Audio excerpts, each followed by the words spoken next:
প্রিয় ভাইরা, আমি গোটা বিশ্বের মানচিত্রটা আপনার সামনে তুলে ধরছি। আজকে দেখেন, ফিলিস্তিনে মুসলিমরা মার খাচ্ছে, আফগানিস্তানে দীর্ঘদিন মুসলিমরা মার খেয়েছে। আলহামদুলিল্লাহ সুম্মা আলহামদুলিল্লাহ, আফগানিস্তানের এই বিপ্লবের পিছনে কোনো গণতান্ত্রিক লিডারের কোনো অবদান নাই।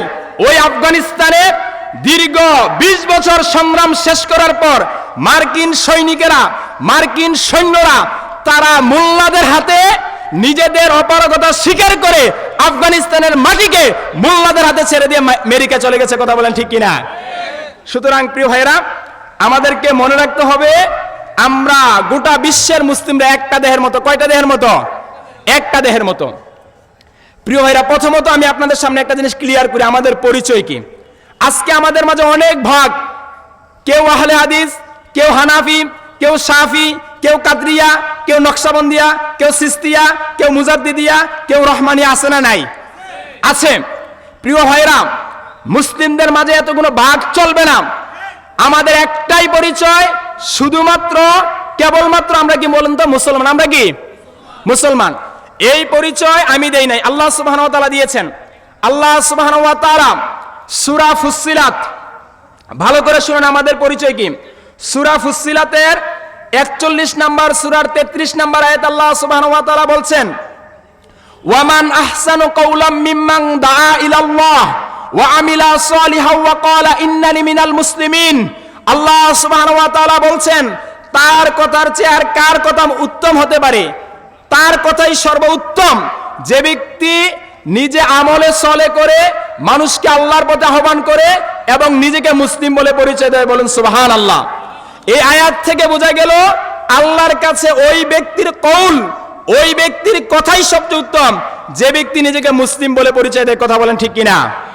একইভাবে সূরা আল ইমরান খুলেন, 3 নম্বর সূরার 102 নম্বর আয়াত আল্লাহ সুবহানাহু ওয়া তাআলা বলছেন, আল্লাহ সুবহানাহু ওয়া তাআলা বলছেন, ইয়া আইয়ুহাল্লাযীনা আমানুত্তাকুল্লাহ, হে ঈমানদারেরা তোমরা আল্লাহকে ভয় করো, হাক্কা তুকাতিহি, যেমন ভাবে ভয় করা উচিত, ওয়ালা তামুতুন্না ইল্লা ওয়া আনতুম মুসলিমুন, আর সাবধান, খবরদার মুসলমান না হয়ে মৃত্যুবরণ করো না।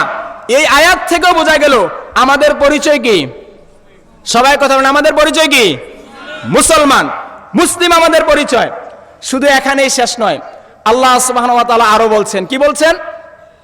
সূরা হজের 78 নম্বর আয়াত খুলবেন, আল্লাহ সুবহানাহু ওয়া তাআলা বলছেন, মিল্লাতা আবিকুম ইব্রাহিম হুয়া সাম্মাকুমুল মুসলিমিন।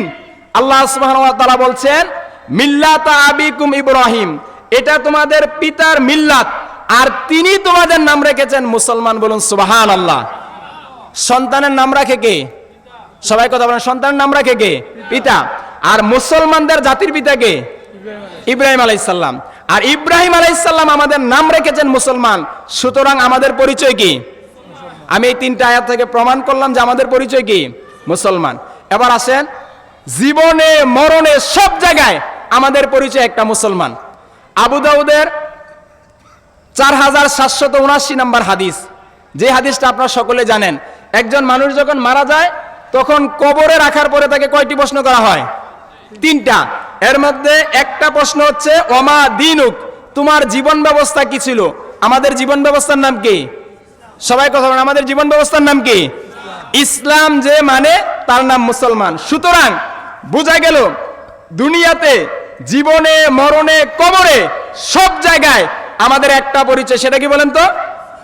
সবাই কথা বলেন, পরিচয় কি? মুসলমান। মুসলমান। কিন্তু প্রিয় ভাই, আজকে আমরা এই পরিচয় দেই না, আমরা ভাগ করে ফেলেছি। যার কারণে একদিক দিয়ে যখন 5 কল্লি টুপিওয়ালারা মার খায় তখন লম্বা টুপিওয়ালারা হাতের তালি দেয়। কথা বলেন ঠিক কিনা? লম্বা টুপিওয়ালারা মার খাইলে 5 কল্লিওয়ালারা হাতের তালি দেয়। এত কোনো ভাগাভাগি চলবে না। আলহামদুলিল্লাহ আমরা দেখেছি ইতিমধ্যে সমস্ত ভাগাভাগি বিলুপ্ত হয়েছে। সমস্ত ভাগাভাগি বাংলাদেশের মুসলমানরা ভুলে গিয়ে ফ্যাসিস্টের যে পতন ঘটিয়েছে তার উজ্জ্বল নমুনা এবং দৃষ্টান্ত বাংলাদেশ হয়েছে। কথা বলেন ঠিক কিনা? প্রিয় ভাইরা, তাহলে আমাদের পরিচয় কি? মুসলমান। সবাই কথা বলেন, আমাদের পরিচয় কি? মুসলমান। মুসলমান। প্রিয় ভাইরা, এই মুসলিমরা, প্রিয় ভাইরা, ইনশাআল্লাহ মুসলমানদের উপর যে নির্যাতন চলছে, এই নির্যাতন সবসময় চলবে না। এই নির্যাতন চলছে কেন সেটা একটু বলি। রাসূল সাল্লাল্লাহু আলাইহি ওয়াসাল্লাম বলছেন, সুনানে আবু দাউদের 4299 নম্বর হাদিস। আল্লাহ রাসূল সাল্লাল্লাহু আলাইহি ওয়াসাল্লাম বলছেন, ইউশিকুল উমাম আন তাদা আলাইকুম কামা তাদা আল উকুলা। এমন একটা সময় আসবে যেই সময়ে গোটা কাফের শক্তিগুলো একসাথে মাঠে নামবে মুসলমানদেরকে রক্তাক্ত করার জন্য। মুসলমানদেরকে কি করার জন্য? মুসলমানদেরকে রক্তাক্ত করার জন্য। আল্লাহ রাসূল বলছেন মুসলমানদেরকে যেখানে পায় সেখানে কচুকাটা করবে, কথা আল্লাহ রাসূল বলছেন আজ থেকে 1450 বছর আগে। এই কথা যখন আল্লাহ রাসূল সাহাবীদের সামনে বললেন, সাহাবীরা বললেন, ওয়া মিন কিল্লাতিন নাহনু ইয়াউমা ইযিন ইয়া রাসূলুল্লাহ, আপনি বললেন যে মুসলিমরা মার খাবে, কাফেরদের হাতে মুসলমানদের রক্ত ঝরবে, ইয়া রাসূলুল্লাহ কেন? সেদিন কি মুসলমানদের সংখ্যা খুব কম হবে? মুসলমানরা কি সংখ্যায় খুবই নগণ্য হবে এজন্য? আল্লাহ রাসূল বললেন না, বাল আনতুম ইয়াউমা ইযিন কাসীর, মুসলমানদের সংখ্যা সেদিন কম হবে না, মুসলমানদের সংখ্যা অনেক বেশি হবে। বেশি হওয়ার পরেও মুসলিমরা কি খাবে? সবাই কথা বলেন, বেশি হওয়ার পরেও মুসলিমরা কি খাবে? আজকে মার খাচ্ছে না? ইহুদি কয়জন গোটা পৃথিবীতে? মুসলমান প্রায় 20 কোটি। 20 কোটি মুসলমান আজকে ইহুদিদের গ্রাল গাছে আজকে প্রিয় ভাই আটক করে আছে। একথা আল্লাহ রাসূল বলেন মুসলিমরা মার খাবে। কেন মার খাবে? আল্লাহ রাসূল বলছেন এজন্য মার খাবে কারণ মুসলমানদের যে আধিপত্য, মুসলমানরা যে বীরের জাতি, কাফেরদের অন্তর থেকে এটা উঠাই নেওয়া হবে। কাফেররা মুসলিমদেরকে দেখলে কি পাবে না? ভয় পাবে না। মুসলিমরা যে একটা বীরের জাতি সেটা কাফেররা কি করবে না? গণ্যই করবে না। অপরদিকে মুসলমানদের অন্তরে একটা বেদি ঢুকিয়ে দেওয়া হবে। আল্লাহ রাসূল বলছেন উহান নামক একটা বেদি। কি নামক বেদি বলেন তো? উহান নামক বেদি ঢুকিয়ে দেওয়া হবে। এবার আল্লাহ রাসূল সাল্লাল্লাহু আলাইহি সাল্লাম যখন এই কথা বললেন যে উহান নামক একটা বেদি ঢুকিয়ে দেবে যার কারণে তোমরা মার খাবা, এবার সাহাবীরা বলল, ইয়া রাসূলুল্লাহ ওয়ামাল ওয়াহনু, উহান আবার কি জিনিস? তখন আল্লাহ রাসূল সাল্লাল্লাহু আলাইহি সাল্লাম বললেন, উহান হচ্ছে হুব্বুদ দুনিয়া ওয়া কারাহিয়াতুল মাউত। উহান হচ্ছে দুনিয়ার প্রতি লোভ, দুনিয়ার প্রতি ভালোবাসা এবং আল্লাহর রাস্তায় শাহাদাতের মৃত্যুকে অপছন্দ করা। তাহলে এই দুইটা রোগ আজকে আমাদের মাঝে আছে না নাই? সবাই কথা বলেন, জুড়ে বলেন, আছে না নাই? এক হচ্ছে দুনিয়ার প্রতি লোভ, আরেক হচ্ছে আল্লাহর রাস্তায় শাহাদাতের মৃত্যুকে অপছন্দ করা, যার কারণে আজকে কাফেরেরা মুসলমানদেরকে দেখলে ভয় পায় না। প্রিয় ভাইরা আসেন, আল্লাহ রাসূল বলেন মুসলিমরা মার খাবে দুই কারণে। অথচ সাহাবীদের যুগে আপনি দেখেন তো, আল্লাহ রাসূলের যুগে দেখেন তো, আল্লাহ রাসূল সাল্লাল্লাহু আলাইহি সাল্লামের যুগে মুসলমান কত ছিল? 1.5 লক্ষ বা 2 লক্ষ, তাই তো বিদায় হজের ভাষণে আমরা যতটুকু জেনেছি। কিন্তু এত কম সংখ্যক মুসলমান থাকার পরেও সাহাবীদের ভয়ে ওই পারস্য রোমের রাজপ্রাসাদগুলো ভয়ে থরথর করে কাঁপতো। কথা বলেন ঠিক কিনা? একটা উদাহরণ দেখেন, একটা গল্প শোনাই আমি আপনাকে। রাসূল সাল্লাল্লাহু আলাইহি ওয়াসাল্লাম একদিন মসজিদে নববীতে বসে, কোথায় বসে বলেন তো? আল্লাহ রাসূল একদিন মসজিদে নববীতে বসে যুদ্ধের জন্য মুজাহিদ সংগ্রহ করতেছেন। সাহাবীরা দলে দলে নাম লেখাচ্ছে, পুরুষ সাহাবীরা একজনের পর একজন নাম লেখাচ্ছে। হঠাৎ করে একজন মহিলা সাহাবী আসলো। কে আসলো বলেন তো? একজন মহিলা সাহাবী আসলো, এসে বলল, ইয়া রাসূলুল্লাহ, ইয়া হাবিবাল্লাহ, আপনি যুদ্ধের জন্য মুজাহিদ সংগ্রহ করতেছেন, আমার স্বামী আল্লাহর রাস্তায় শহীদ হয়েছে, আমার যেই সন্তানগুলো ছিল সেই সন্তানগুলো আল্লাহর রাস্তায় শহীদ হয়েছে। ইয়া রাসূলুল্লাহ, এখন যেই জিহাদ হবে ওই জিহাদে দেওয়ার মতো আমার কাছে তেমন কিছু নাই, আমার এই দুধের সন্তানটা আছে, এই দুধের সন্তানকে আল্লাহর রাস্তায় জিহাদের জন্য আমি পেশ করলাম, আপনি তার নামটা লিখে নেন, বলুন সুবহানাল্লাহ। এবার আল্লাহ রাসূল সাল্লাল্লাহু আলাইহি ওয়াসাল্লাম বললেন, হে আমার মহিলা সাহাবী, আমি যুদ্ধের জন্য মুজাহিদ সংগ্রহ করছি, তোমার এই ছোট বাচ্চা, দুধের বাচ্চা, সে তীর চালাতে পারবে না, ধনুক চালাতে পারবে না, ঘোড়ার পিঠে বসতে পারবে না, আমি তাকে নিয়ে কি করব? কথা বলেন ঠিক কিনা? এই কথা আল্লাহ রাসূল বললেন। তখন মহিলা সাহাবী বলল, ইয়া রাসূলুল্লাহ, ইয়া রাসূলুল্লাহ সাল্লাল্লাহু আলাইহি ওয়াসাল্লাম, আমি ভালো করে জানি আমার এই দুধের বাচ্চা সে তীর চালাতে পারবে না, ঘোড়ার পিঠে বসতে পারবে না, ধনুক চালাতে পারবে না, সে ডাল চালাতে পারবে না, কিন্তু ইয়া রাসূলুল্লাহ সাল্লাল্লাহু আলাইহি ওয়াসাল্লাম, সে ডাল চালাতে না পারুক, সে তো ডাল হতে পারবে। আপনাকে লক্ষ্য করে যখন কাফেরেরা তীর এবং ধনুক নিক্ষেপ করবে তখন ওই তীর এবং ধনুকের সামনে আমার সন্তানকে আপনি ডাল হিসাবে পেতে ধরবেন। ওই ডাল হিসাবে যখন পেতে ধরবেন আমার সন্তানকে আপনার সামনে, তখন আমার সন্তান কাফেরদের তীরের আঘাতে, ধনুকের আঘাতে আমার সন্তান শহীদ হয়ে যাবে, জাজরা হয়ে যাবে। কাল কিয়ামতের মাঠে আমি শহীদের মা হয়ে উঠব, আর আপনি নবী হেফাজতে থাকবেন। এজন্য আমি আমার সন্তানকে আপনার সামনে পেশ করেছি। বলুন সুবহানাল্লাহ। এখানেই শেষ নয়।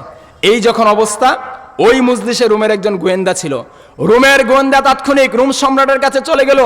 রোম সম্রাটের কাছে গিয়ে বলল, হে রোম সম্রাট, তুমি মুসলমানদের সাথে লড়াই করে বিজয়ের যে স্বপ্ন দেখছ, তোমার সেই স্বপ্ন বাস্তবায়িত হবে না। এবার রোমের সম্রাট খেপে গিয়ে বলল, কেন হবে না? আরে মুসলমানরা তো দুর্বল জাতি, এরা আটার রুটি খায়, এদের তীর ধনুক নাই, এদের সাথে আমরা কেন পারবো না? এবার ওই রোমের গোয়েন্দা বলল, হে রোম সম্রাট, তুমি জেনে রাখো, তোমার সৈনিকদের কাছে মদের পেয়ালা আর সুন্দরী নারী যত বেশি প্রিয়, মুহাম্মাদের সৈনিকদের কাছে আল্লাহর রাস্তায় জীবন দেওয়া তার চেয়ে কোটি কোটি গুণ বেশি। বলুন সুবহানাল্লাহ। এই কথা শোনার পর এবার রোমের সম্রাট বয়ে থরথর করে কাঁপতেছে।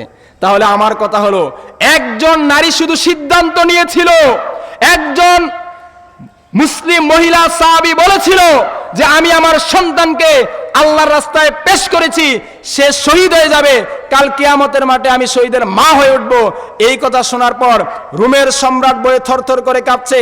আজকের দিনেও আমরা যদি বলতে পারি, আমার স্ত্রী যদি বলতে পারে, আমার মা যদি বলতে পারে যে আমি আমার সন্তানকে এজন্য শুধু জন্ম দিয়েছি, আমার সন্তান আল্লাহর রাস্তার একজন জানবাজ মুজাহিদ দেবে, আর কাল কিয়ামতের মাঠে আমি শহীদের মা হয়ে উঠব, এই কথা যদি আমরা বলতে পারি, ইনশাআল্লাহ ডোনাল্ড ট্রাম্পের ভয় আমাদের অন্তরে আর থাকবে না। কথা বলেন ঠিক কিনা?